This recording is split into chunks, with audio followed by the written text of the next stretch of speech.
As we approach the moment for the speaker this afternoon, I want to remind you that we will have microphones being passed amongst you. If you raise your hand, they'll get to you.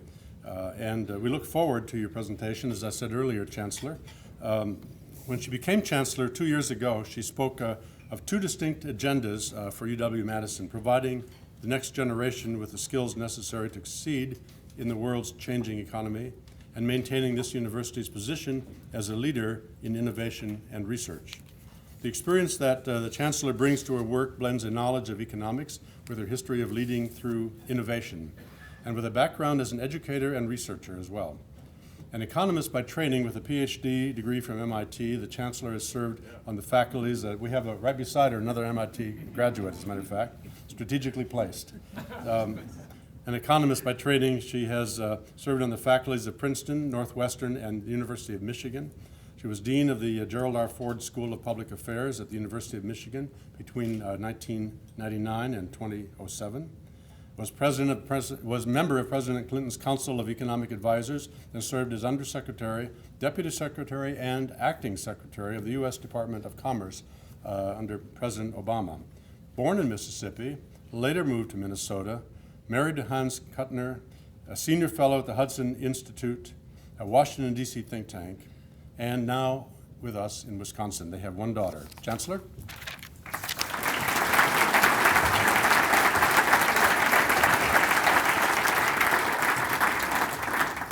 Thank you, Ellsworth, for that very kind introduction. I am delighted to be here, and thanks to all of you for inviting me. I came and spoke almost exactly 2 years ago when I was about 3 months into the job. So I'm now looking out and seeing a lot of people I know, which was not true at that time. So just to comment on the close connections between the community and the university, let me do a little poll here. I know a lot of you have University of Wisconsin ties from here in Madison. Everyone who either works at UW or their spouse works at UW or their children or their parents work or have worked at UW, raise your hands. Keep them up. Wow. Everyone who is an alum or whose spouse is an alum or whose parents or children are alums, raise your hands. It's just about everyone in the room, right? We have a lot of friends here. I want to thank all of you for the support and the advocacy and just your interest in the University of Wisconsin at Madison. We are part of this community and we need your support. And I hope that we give you support as well at times when you need it. We just come out of a pretty difficult budget season, and I'm going to talk a little bit about where we've ended up, but let me start at the right place. Let me start about to talk about the many good things that are happening on campus in education and in research and in outreach, because what makes this job fun more than anything else is being able to go anywhere around campus, talk to students, talk to faculty, talk to staff, and learn what they're doing. And it's always just awesome, right? You saw one of our alums singing here this morning, this afternoon, and our alums are all awesome, right? So there are a number of trends that are affecting UW-Madison right now, and let me talk about just 3 of them. First, a declining number of high school students in the state of Wisconsin due to changing demographics in the state, an increase in applications from students outside the state, and then a real shift in the interest of students who are on campus across majors. So let me just say something about those 3. The University of Wisconsin has been for some time a hot ticket among students across the nation, and our undergraduate applications have continued to go up very rapidly. We have set records in the last 2 years. Our new freshman class is one of the largest in our history.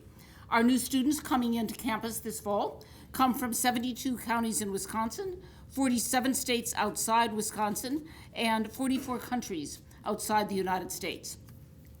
Parents and grandparents were in town for family weekend just last month, and I had the opportunity to speak to them, and I said to them that their students have picked a great time to come to UW. We've just gotten our numbers from last year on some of the key outcomes that we track regularly, and we've seen 6 to 7 years of very steady improvement in these numbers. So first of all, our retention rate, the number of freshmen who return for their sophomore year, is at a new high. It's just below 96%. It's 95.8%. That is better than our peers and better than most four-year colleges. We're well above the average on that one. Our graduation rates are at an all-time high. They are also well above our university peers, and those have been moving up steadily. And our time to degree continues to fall. And time to degree is particularly important because that's very highly correlated with the amount of debt that students take on. Now, that kind of improvement reflects some hard work on campus about investments that we've made in academic and in career advising, our focus on educational quality, and our commitment to teaching well, which I will say I've been to some of these, not all big campuses do.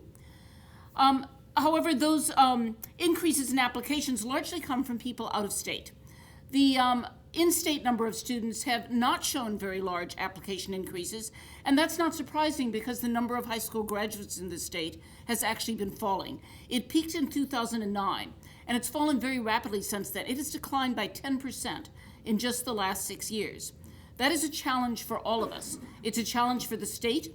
It's a challenge for the schools in Wisconsin. It's certainly a challenge for our employers if you look forward at what's going to be happening to the workforce here in the state. You might have seen that the regents gave us a waiver on our cap on non-residents in the recent Regents Board, and I want to really thank them for that. And that is largely in response to these demographic changes. If we want to grow any further in Madison, we quite honestly are not in a situation where we can take in 3 out-of-state students for every 1 in-state student. And what the regents allowed us to do is to remove the cap on non-resident undergraduates. But in collaboration with us, I did this very willingly, we made a very strong commitment to Wisconsin residents. We guarantee, this is a waiver for 4 years to see if this works, we guarantee that we are going to enroll a minimum of 3,600 Wisconsin freshmen in every entering class. Now, 3,600 is about where we were this year. It's above our average over the last 10 years. As the number of high school graduates declines, it's going to, over the next several years, be an increasing share of the high school graduates graduating in this state. That is a very strong commitment to Wisconsin, and it's a commitment I think we need to be making. But as high school graduates decline, it also means that we're going to have to work hard to make sure that we attract even more of our top quality students in Wisconsin and keep them here in the state. And that's to the good of Wisconsin. The majority of our Wisconsin applicants who apply to Madison, get admitted, but decide not to come, go out of state. And what we want to do is keep more of those students in the state here at Wisconsin, because that's going to increase the likelihood they spend their careers here in state as well. Of course, it's not just the number of students that matter to us, but also what they study. And every campus over time sees shifts in interest, and you're always sort of trying to adjust your faculty ratios as a result of that. We have to stay nimble as student interests change. But we have seen a very clear shift over this last decade, and particularly in the last 5 years, of large numbers of students moving into the so-called STEM fields: science, technology, engineering, and mathematics. In about 10 years ago, less than a third of our juniors and seniors were STEM majors. Last year, about half of them were. It's a big increase in a relatively short period of time. So we've got a number of departments out there that have lots of increased students and are feeling some of those pressures in their classes and their teaching. Now, I'm delighted to see this increase in STEM training. Wisconsin needs students with these skills. The nation needs students with these skills.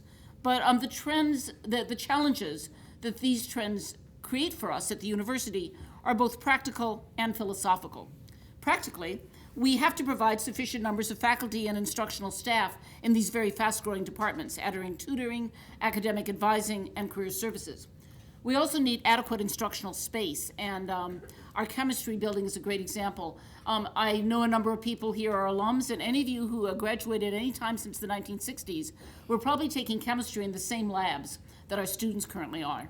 Guess what? Those labs are so outdated. You can't even use your 2015 curriculum. There's a whole number of experiments we simply can't run because our labs aren't equipped and outfitted with the air handling that is needed.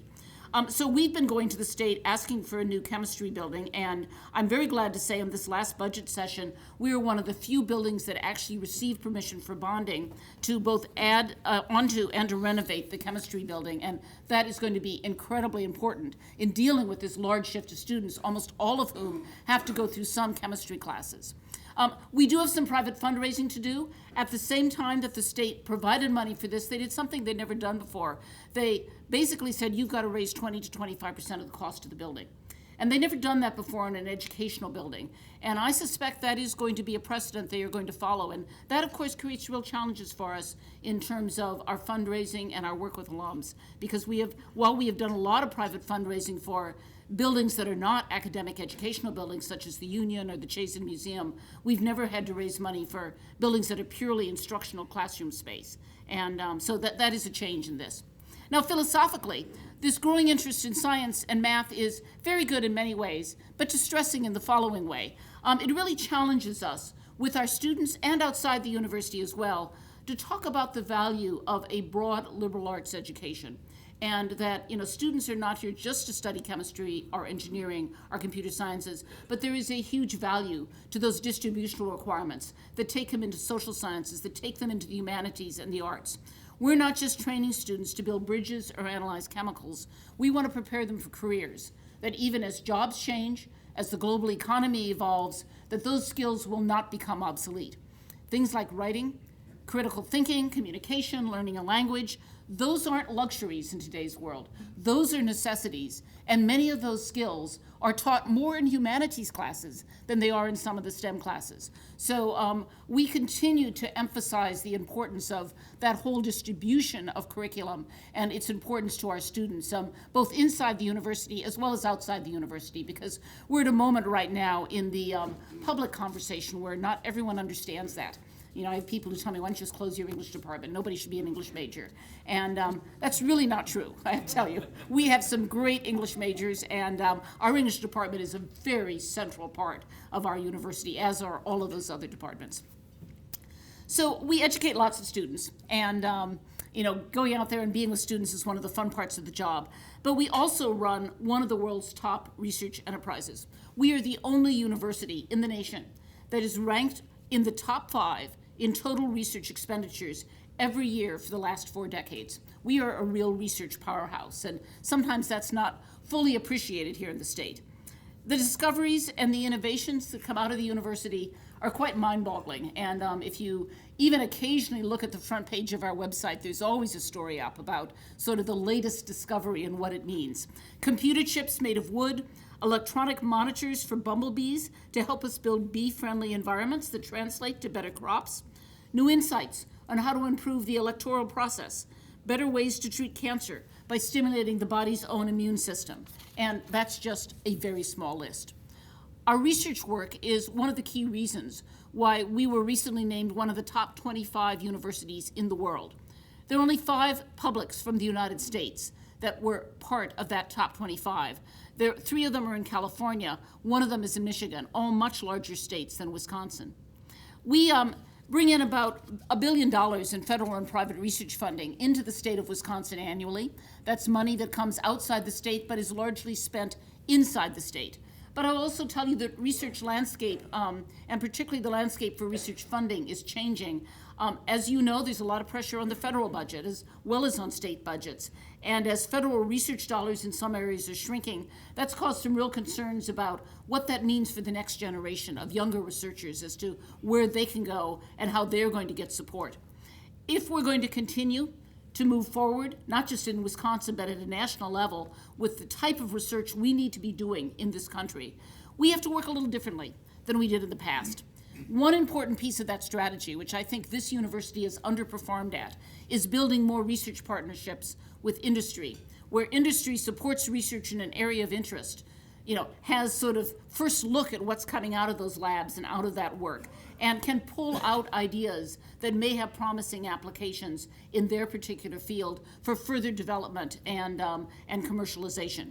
That's difficult to do at times. You have to write very clear agreements as to who does what. I mean, there are real potentials for conflict of interest in industry partnerships with the university. And doing that right is important, but I think we've got a history of doing that right in a relatively small number of industry partnerships. And I'm working to expand that to do it in a much larger number of industry partnerships.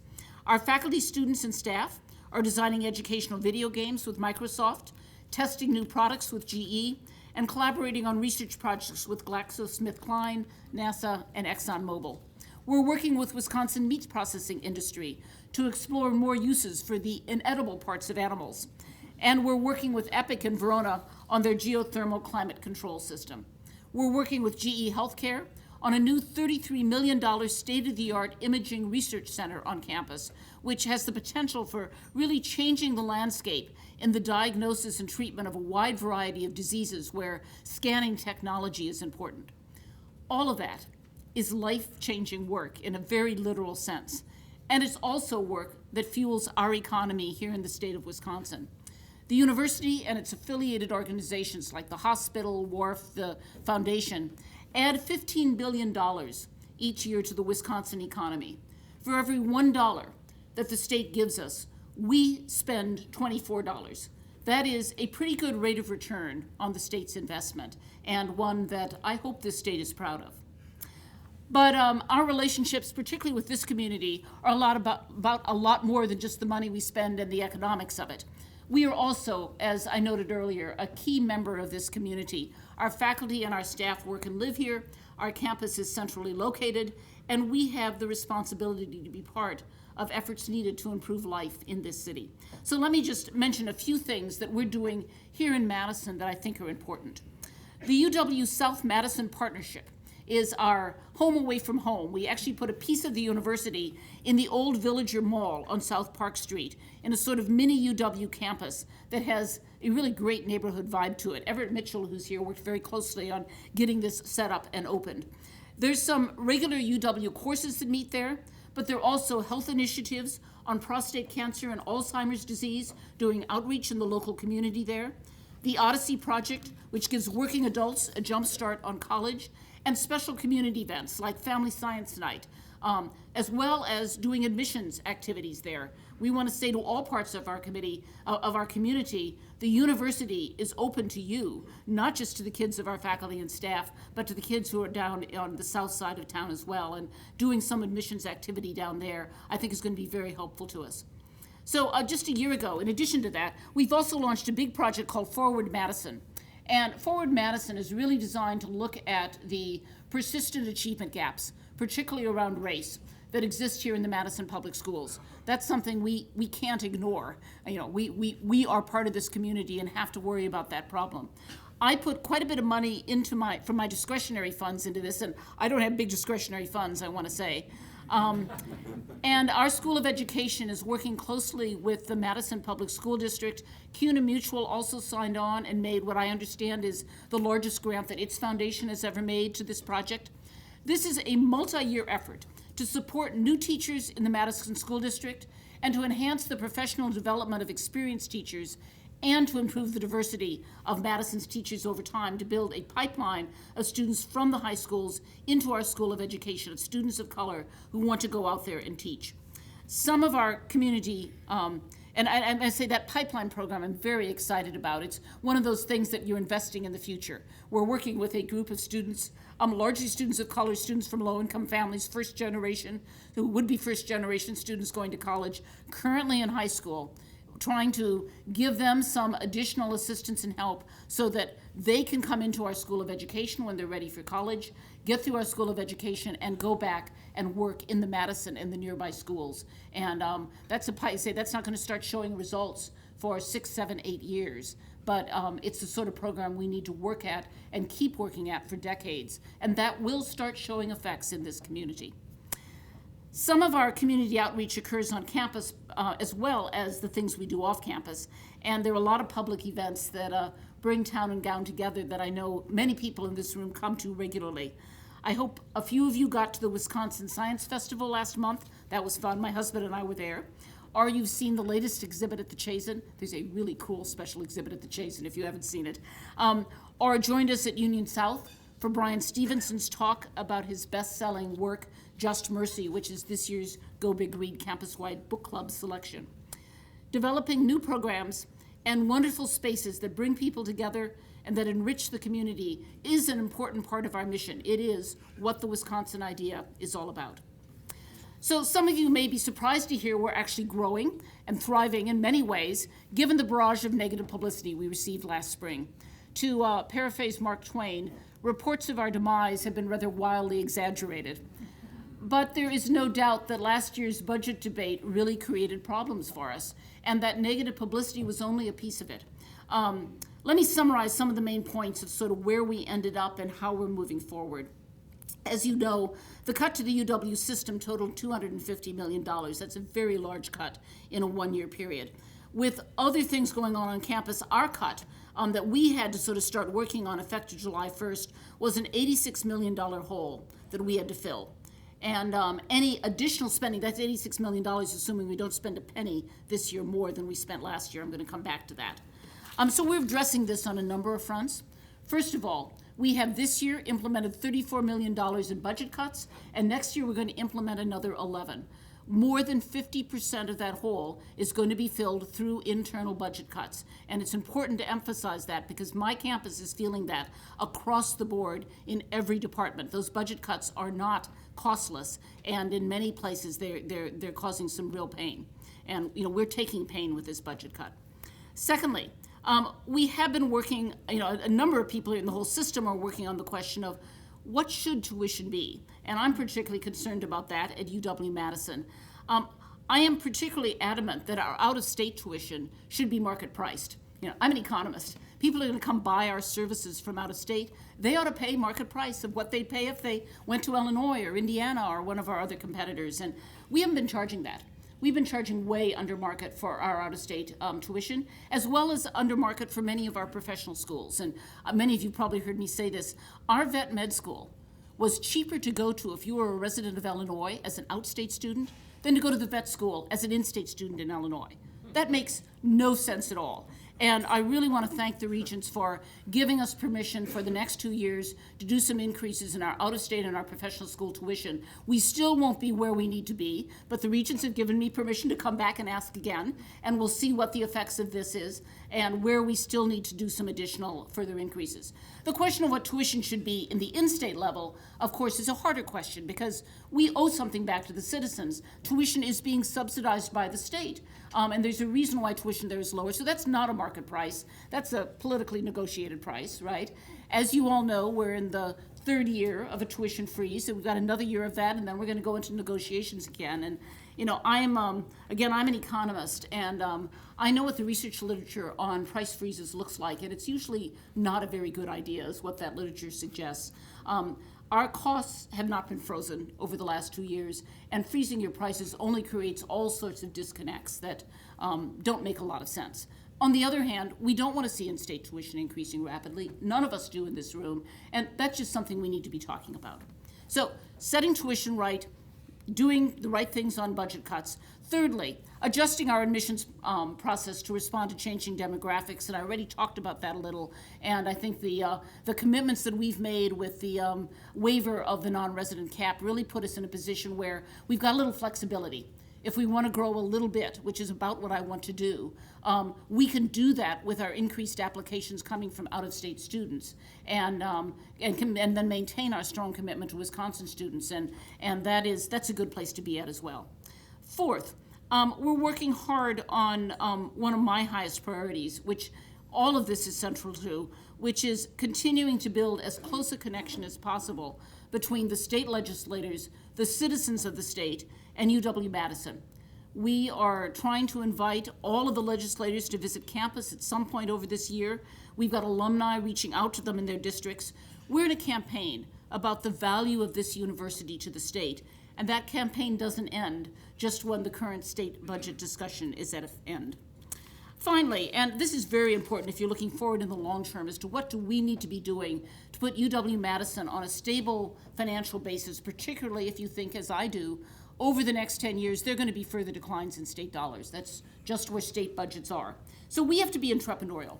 And we're really working on building an entrepreneurial culture around education. And let me tell you what I mean by that.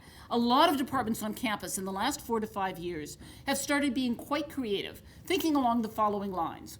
What is it that we do in terms of education that's our comparative advantage? And what are some things on that front we can do that don't reach out to our normal students, but might reach out to non-traditional students and could generate some revenue at the same time? So it's where do we have a sweet spot between our educational abilities and skills and where we could raise some additional revenue. So for instance, we've grown the number of professional master's degree programs, or capstone certificate programs, or licensing programs. one of our biggest entrepreneurial opportunities, which is sort of like staring us at the face. What 2.5 months out of the year do most of our buildings sit idle and we don't use them? It's called summer. What is the best time to bring people to Madison, Wisconsin? It's called summer. So we're really thinking hard about how to be strategic and creative about using the summer semester, not only to teach those big crowded courses, so if someone can't get into something, but they're going to stay here and work over the summer, they could pick that class up and not get behind in their curriculum. So we can serve our traditional students better over the summer, but also what are some non-traditional students who might be in college elsewhere, but would love to come here to take their chemistry class for the summer, or people who need additional licensing, or students overseas who want an experience in the United States. There are all sorts of ways in which I think we can really expand our educational services over the summer in ways that improves our educational outreach, does a better job of education for our students, and also enhances our revenue opportunities. So that's another thing we're working on. And then finally, many of you know this, last month we launched the largest comprehensive fundraising campaign in the history of the university with a really big party at the Cole Center. And I know there are a number of people in this room who are there. It was a lot of fun. The campaign is called All Ways Forward. If you've got a college education, you'll get that, always, yeah. If you go around campus, there's signs on all of the different lampposts and all that are launching this campaign. Our goal is $3.2 billion before the end of the campaign. That's a big number. It's an ambitious number. It's a number that I and the development people in the foundation really believe that we can hit by the year 2020. We've recently received a number of really transformational gifts, and many of you here know about these. The mortgages, just about a year ago, committed $100 million as matching money to faculty chairs. And chairs are ways to basically support your really best faculty. If you're a chaired professor, that is a sign of status and a sign of real value by your colleagues. We at Wisconsin had fewer chairs than almost any of our peers, and that made it difficult sometimes to retain and attract new faculty. So the mortgages, recognizing that, said, well, look, we'll match dollar for dollar anyone who wants to fund a chair. So it's like a half-price sale. If you want to buy a $2 million endowed chair, you only have to spend $1 million, and the mortgages match it. Well, 2-for-1 sales do well, and this one did very well. We thought it would take us a number of years to raise this $100 million in matches. 6 months after we had started, we had to go back to the mortgages and say, well, we've got a problem here. We've got $95 million raised. We've got 30 active conversations. We're going to go way over 100. How do we stop? And John and Tasha, being the incredibly generous people they are, said, well, rather than setting a dollar amount, let's set a date. So we set June 8th as the end of that match. And they said, whatever you bring in, we'll match. And if you don't make your $100 million, we're not going to match $100 million. But if you go over, we'll match whatever you do. And as of June 8th, we had $125 million. The mortgages matched that. And we now have a $250 million new endowment for faculty chairs, over 100 new chairs across campus that are fully funded. And that is a transformational gift to our campus in terms of our ability to attract and retain the top faculty. This last summer, Ab and Nancy Nicholas created a $50 million matching fund for student support and scholarships. So if anyone in the room wants a 2-for-1 sale on scholarships, that's on right now. Last month, Jerry and Simona Chazen announced another $28 million pledge that includes a whole number of just beautiful pieces of modern art from 20th century painters that they own, along with faculty chairs in both art and art history. And just also in the past month or two, the Granger Foundation made its second major commitment, a $22 million commitment to enrich engineering undergraduate education in all sorts of really exciting ways. Those gift dollars are really important, but I've got an important talking point for everyone in this room because you're here in Wisconsin and Madison. Gift dollars are not substitutes for state dollars or tuition dollars, okay? And I can't say that strongly enough. And here are your 3 talking points. When someone says, well, look at all the money they're bringing in, they don't need any more state funding. First of all, gifts are tied to donor intent. They're designed often to fund things your state and federal and tuition dollars cannot fund. Donors don't want to replace state dollars. They want to fund something that would never happen if they hadn't given their gift. So they often want to fund what I think of as the margin of excellence, things above and beyond what we can do with state and donor dollars. They can't be used just to fill holes in a discretionary way. Secondly, many donor dollars are not expendable. When I tell you we raised $250 million with a mortgage match, I don't have $250 million to spend. That's an endowment. It goes into endowment and it pays out at 4.5% a year. And the vast majority of the money that we raise ends up in endowment and pays out at 4.5% a year. That's still real money for us, but it's not $250 million in expendable dollars. Thirdly, many pledges are pledged now, but we don't actually receive the money for years and years. As an economist, some of you are involved in fundraising, I always have to slightly excuse myself with how we count dollars in fundraising campaigns, because there's no discounting going on here. If someone at age 30 decides they're going to give us a gift in their will, and we don't expect them to die for the next 60 years, we count that gift as full dollars, right? So, there's a lot of pledges that are made that are only paid out over some substantial period of time. So while we're saying what we've raised right now, that's not quite the same as dollars in hand. All of those things are important to keep in mind when people tell you, as I promise you they will, look at the fundraising success, they don't need anything more. But the last comment I'd make, and this is even more important, state dollars and gift dollars are complementary to each other. Nobody wants to give to a university where the state is disinvesting. They want to give to winners. They want to give to institutions that are on their way up.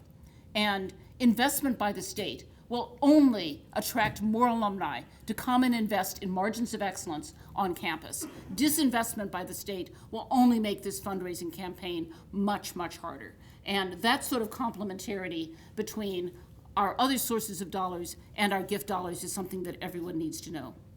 So, moving the university forward has a lot of challenges involved in it. And and part of those challenges is conveying to the community, to the state, to our elected officials, our institution's value, not just as an educational institution, but also as a really tier 1 research institution. The greatest thing about working on campus is the unending supply of energy and ideas. And any of you who set foot on campus just can feel that energy, particularly during the semester. Let me tell you about one of our students who I find, one of our just great students who gives a sense of that. Drew Birkenkott earned his engineering degree this last fall and is now a Rhodes Scholar. Drew tells a story about working with a team at UW to design a cardiorespirator monitor for use in developing countries. Their task after they worked at it seemed impossible. They needed to take a modern medical technology and try to produce something that was low cost, simple to operate, and robust enough to last in third world settings, okay? And the constraints on this were immense. The team was working on it. They were frustrated. They were getting nowhere. And then there was a moment that happened when they realized that they could turn this problem around and think about it differently. And they realized, Drew says, that the answer was to create a new design for a monitor, a piece of equipment they'd taken as a given, that if they changed that, all the other things in the equation would change as well. A better, a smarter, and a more sustainable design. As we think about the future of our university, we too need to think about how we turn things around, how we experiment with new approaches, and we have to be willing to do things differently than we have done them in the past.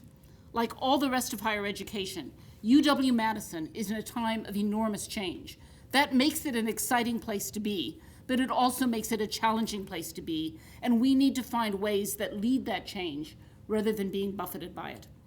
I'm always mindful of the extraordinary investments the people of this state have made in this university since 1848, when we were co-founded with the state. We will keep the promise of an outstanding education at a reasonable price. We will continue to attract superb faculty and teaching, both teaching and research faculty, and we will build ever stronger relationships with our loyal alumni, but we need the support of our community and the support of the state in doing that. That is how we're going to move the University of Wisconsin forward. Thank you very much.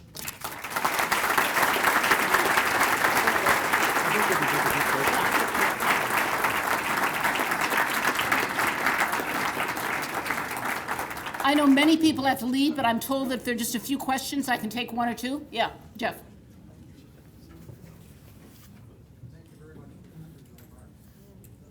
Good, you got it. Thank you very much for that wonderful update on the University of Wisconsin-Madison. As you can tell, many of us here have close connections with the UW-Madison, and it makes us very proud of what you are telling us is going on. When I was an undergrad here, the state covered about 50% of my educational costs, and I paid the rest with tuition and other sources of revenue provided it.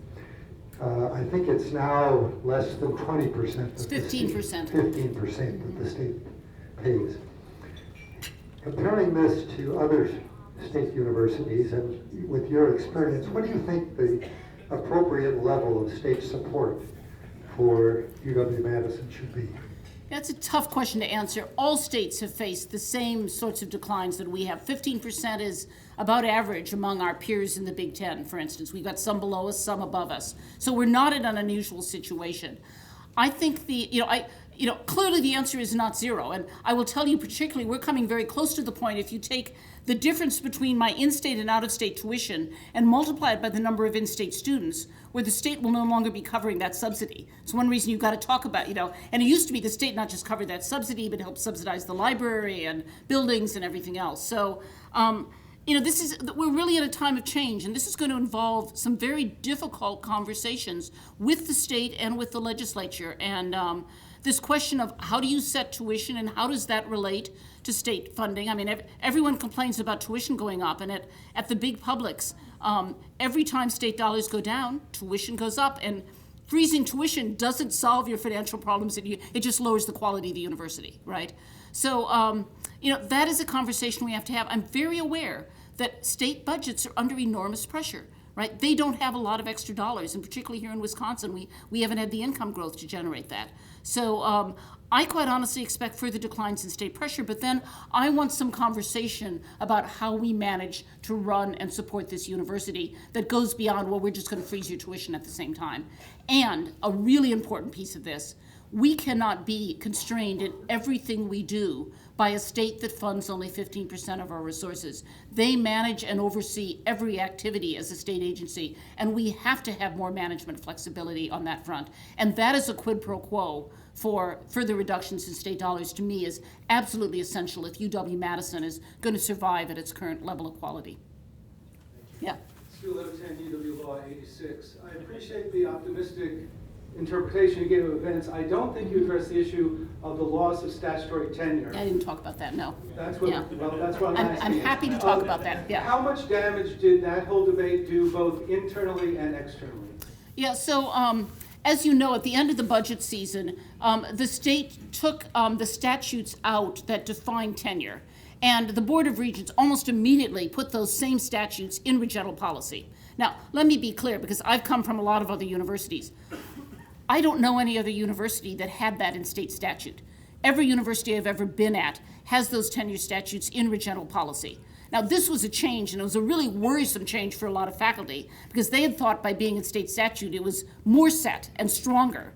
And I was always looking at that thinking, leave that up to the state. The regents are the ones who know something about higher ed here. So I was not too upset about that, and I think we would have gotten over that. But then they did something else. Because they'd taken tenure out, they took the language that related to staff, and they had to say something about how tenured faculty were covered in their HR system, and they took the staff language and dumped it in to apply to tenured faculty. And that was real damage, because that talked about ways in which you could dismiss faculty, which are just completely inappropriate for tenured faculty.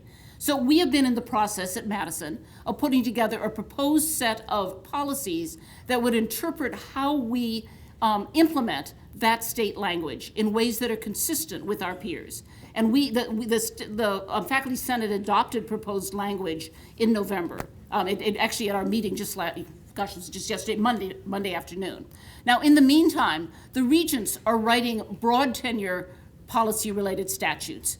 And they want to complete their statutes, and then they will consider the individual policies of specific campuses. And I'm very much hoping that our policy, which I think is very acceptable, very strong, the sort of policy a place like UW-Madison has, is going to fit comfortably inside the broad general policy. And if that happens, then this issue is behind us. But, we've got to let all of that play out. It hasn't happened yet. One more question. Yeah. we all admire your passion in this room, but we want to know, what were the 3 things that really attracted you to this opportunity? And then what were the 3 biggest surprises once you got here? So I've spent my life around universities, and I went off to work for the federal government. I've actually done that 3 times in my life. I stayed longer in DC than I expected because I got a couple of promotions that I didn't expect. But after 4 years of working inside government, I was ready to come back to a university. It's, you know, I've said this in other groups. I think it's where, you know, I'm an economist, it's where the future is. It's where we train workers. It's where we do innovation. That's what's going to move this nation and change the world, right? So I love being at universities, and coming back here was great. Why Wisconsin? I grew up in the upper Midwest. You know, I've lived around the upper Midwest. I've been in Chicago, I've been in Michigan, I grew up in Minnesota. I took my honeymoon in Wisconsin. But you know, it really matters to be at a place where you culturally match the institution. And I will say, you know, you're just a better leader. I mean, it doesn't take as long to figure out what's going on around you. And this felt like an institution that would culturally match who I was and what I could do as a leader. And then thirdly, Wisconsin is just, it's one of the top public institutions in the world. You know, it's just a great opportunity. So all of those things are what brought me here. What surprised me, I've said this, I mean, I must say, there's a lot that didn't surprise me. There's a lot of things that are similar across institutions, and big public universities do look more alike than different in some ways. But 2 things that are true here that I had not observed in quite the same way elsewhere. One, every place I've been to gives lip service and even does a little in the way of outreach. I have never, ever been at an institution that takes the idea of outreach into the community and the state as strongly as this one does. You know, we have our own name for it. We call it the Wisconsin idea. And literally in my first couple of months on campus, people would come up to me and say, now, you do know about the Wisconsin idea. You do know how important that is. And, you know, I love that. I mean, I think it's one of the real strengths of the university, and it's one of the things that surprised me about this budget debate is people don't understand how deeply enmeshed we are in this state, particularly compared to our peers in some other states. So that was number 1. And number 2, which I think goes along with that, we've been through some tough times at this university, and it's not just this last budget debate. You know, we're now in the midst of a discussion about banning and criminalizing fetal tissue research, about whether you can carry guns in classes in Camp Randall. I mean, these are difficult issues, discussions about tenure.